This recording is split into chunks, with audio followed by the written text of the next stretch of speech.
आपका भाग्य किस तरफ ले जाएगा आपको, आपकी हस्तरेखाओं में छुपा हुआ है ये रहस्य।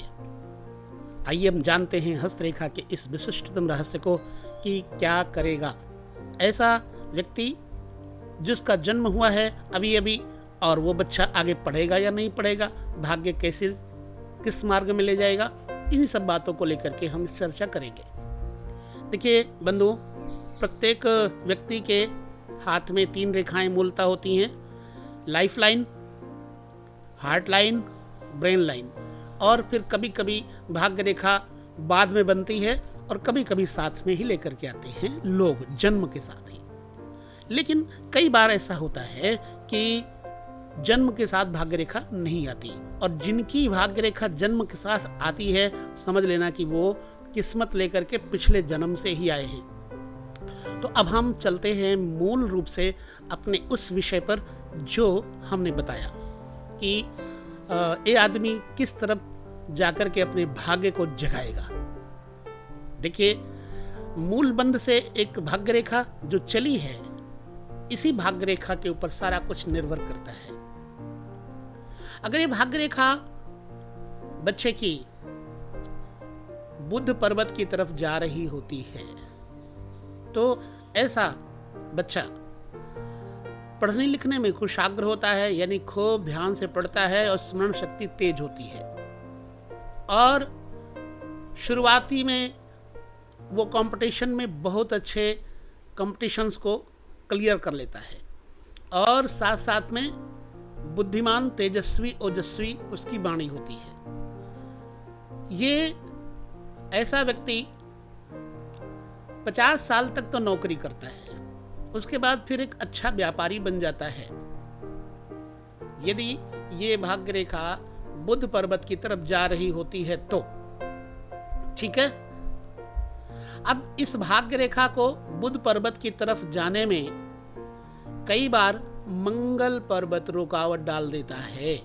मंगल पर्वत 2 होते हैं, ये चंद्रमा पर्वत और बुध पर्वत के बीच से, जहां मस्तिष्क रेखा लिखा हुआ है, इसी के बीच से मंगल पर्वत होता है। अगर मंगल पर्वत ने बीच में कोई टांग नहीं अड़ाई तो ऐसा बच्चा बेधड़क होकर के, यानी कि बिना रोक टोक के आगे बढ़ता जाएगा और कंपटीशन क्लियर करते हुए अच्छी नौकरी, बैंक की, ऑफिशियल लाइन और किसी अच्छे विशिष्टतम साहित्यकार, प्रोफेसर लाइन में उसकी किस्मत जाग जाती है। ये रही बुध पर्वत की तरफ जाती हुई भाग्य रेखा की बात।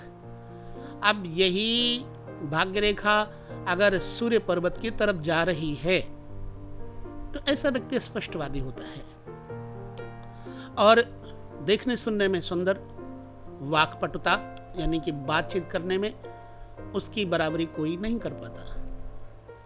हाँ, थोड़ा स्वभाव में गर्म होता है, स्पष्टवादी होता है, और पिता की सेवा से, बड़े बुजुर्गों के सम्मान से वो जिंदगी में तरक्की प्राप्त कर लेता है और अच्छी सरकारी नौकरी हासिल हो जाती है शिक्षा दीक्षा डिपार्टमेंट में। ये सूर्य की देन है और धर्म कर्म के द्वारा ही उसको मार्ग में रुकावटें खत्म हो जाती हैं।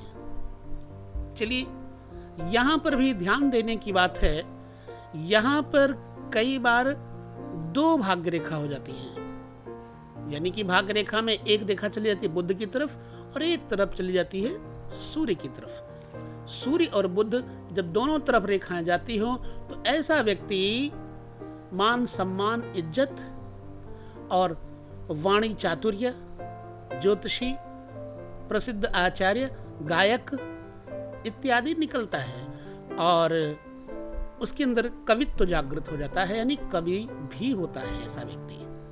अब यही भाग्य रेखा चलते हैं शनि पर्व की तरफ। शनि पर्व की तरफ भाग्य रेखा जा रही है, इसका मतलब क्या है? सेना नायक, सेनापति, राज्य कर्मचारी, पुलिस डिपार्टमेंट में नौकरी, और नौकरी के बाद पेट्रोलियम पदार्थ यानी कि डीजल, पेट्रोल, केमिकल, फैक्ट्रीज, इन चीज़ों का मालिक बन जाता है। और ये हिम्मत वाला लड़ाकू किस्म का होता है जब भाग्य रेखा शनि पर्वत की तरफ जा रही होती है तो।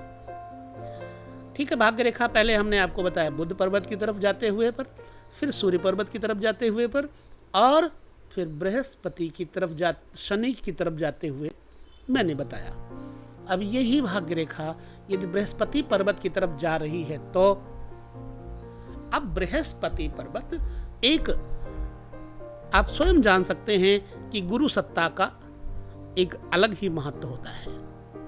बृहस्पति अपने आप में एक मजबूत स्तर से ग्रह है। देवताओं में सबसे श्रेष्ठ सुपूज्य गुरु के रूप में मान्य बृहस्पति है। इसका मतलब है कि ऐसा व्यक्ति सरकारी जॉब में जाते समय अपने धर्म कर्म को कभी नहीं छोड़ेगा। पांडित्य, योग्यता और विद्वता में उसकी बराबरी कोई कर नहीं सकता। लड़ाई झगड़ों से दूर रहेगा ऐसा व्यक्ति। चार बातें कह लोगे, शांत रहेगा, लड़ाकू नहीं होगा, आलसी नहीं होगा, और अपनी किस्मत का सितारा स्वयं अपने हाथों से बुलंद करता हुआ, माता पिता गुरु की सेवा करता हुआ, समाज की सेवा करता हुआ नाम कमाता है, जिसकी भाग्य रेखा बृहस्पति पर्वत की तरफ जाती है। अब चलिए आते हैं हम इसी भाग्य रेखा को लेकर के शुक्र पर्वत की तरफ थोड़ा मुड़ती है, तो लगता है कि यदि शुक्र पर्वत की तरफ यह भाग्य रेखा मुड़ रही है, ऐसी अवस्था में जातक का दिमाग ज्यादातर औरतों की तरफ छुपा रहता है, और डिजाइनिंग और व्यापार ऐसा जो कि जैसे कॉस्मेटिक्स और कपड़े का और चांदी का, रत्नों का, तथा ये जो होते हैं दलाली करने वाले, यानी कि कमीशन बेस पर, कमीशन एजेंट आदि का काम करते हैं, ये भाग्य रेखा यदि शुक्र की तरफ थोड़ी सी चलती हुई है तो ये बात रही भाग्य रेखा की। अगले विषय पर हम पुनः इसी भाग्य रेखा को लेकर चलेंगे, बात करेंगे भाग्य रेखा के ऊपर ही। इस विषय में बस इतना ही, आगे पुनः मिलेंगे। तब तक के लिए नमस्कार, जय श्री कृष्ण। ओम।